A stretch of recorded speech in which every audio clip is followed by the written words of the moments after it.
Izakhamuzi noma umphakathi wakule ndawo vele ukhulume nomnikazi wendawo mhlawumbe axoxisane ukuthi bazokhokhelana kanjani ngoba manje ukudilizelwa imizi emihle kanjena emikhulu nakanjena ngicathi uzobalimaza kakhulu lokho. Izakhamuzi zabekwa induna eseyahamba emhlabeni azinalo icala zayingene ngendlela esemthethweni lapha ezingene khona.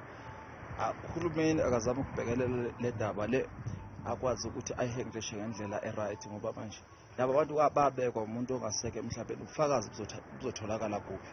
Mna ndincoma ukhohlakala komnini mhlaba. Kuthena athi kokusweleka lo muntu ebebanike umhlaba nje andule aye court eyoclaima umhlaba wakhe.